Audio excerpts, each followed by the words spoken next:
بسم الله الرحمن الرحيم. عن سعد بن أبي وقاص رضي الله تعالى عنه قال قال رسول الله صلى الله تعالى عليه وسلم في الحديث: يا ابن الخطاب والذي نفسي بيده ما لقيك الشيطان سالكا فجا قط إلا سلك فجا غير فجك. رواہ البخاری۔ نبی کریم صلی اللہ علیہ وسلم نے حضرت عمر رضی اللہ تعالیٰ عنہ کو مخاطب کر کے ارشاد فرمایا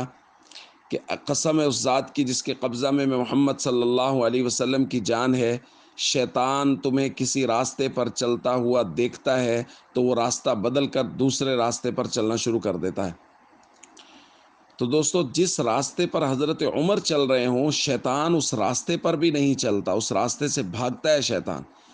اور چلنے والے کے لیے نبی پاک صلی اللہ علیہ وسلم نے یہاں جو لفظ استعمال کیا وہ ہے لفظ سالک۔ سالک کہتے ہیں چلنے والے کو، اور مسلک کہتے ہیں راستے کو۔ اس کا مطلب یہ ہے کہ جو مسلک، جو راستہ، جو رائے حضرت عمر رضی اللہ تعالیٰ عنہ کی ہے، جو فیصلہ دینی معاملات میں حضرت عمر رضی اللہ تعالیٰ عنہ کا ہے، وہ فیصلہ حق ہے، سچ ہے، اس میں شیطانی اثرات کی آمیزش نہیں ہو سکتی، بلکہ نبی پاک تو فرما رہے ہیں کہ عمر کو شیطان دیکھتا ہے تو وہ بھاگتا ہے کہ میں کسی اور گلی میں چلوں، جس گلی میں عمر ہے اس میں شیطان نہیں ہوتا۔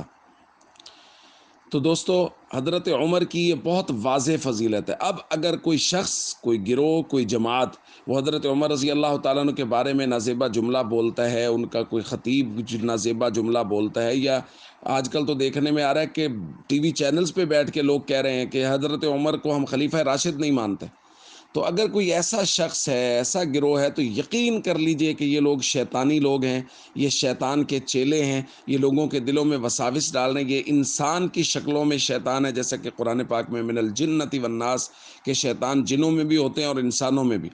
اس لیے ان لوگوں سے، اس گروہ سے دور رہیں کہ نبی پاک صلی اللہ علیہ وسلم تو فرما رہے ہیں کہ جو راستہ عمر کا ہے شیطان اس کے قریب بھی نہیں آتا، اور یہ لوگ حضرت عمر رضی اللہ تعالیٰ عنہ کے بارے میں اس طرح کے جملے بول رہے ہیں تو یاد رکھیے کہ یہ لوگ راہ راست سے ہٹے ہوئے ہیں، حق راستے سے بہت دور ہیں اور شیطان کے راستے پر ہیں، بلکہ یہ خود شیطان ہیں، چونکہ عمر کا راستہ حق کا راستہ ہے۔ جس راستے پر عمر ہے اس راستے پر کبھی بھی شیطان نہیں آ سکتا۔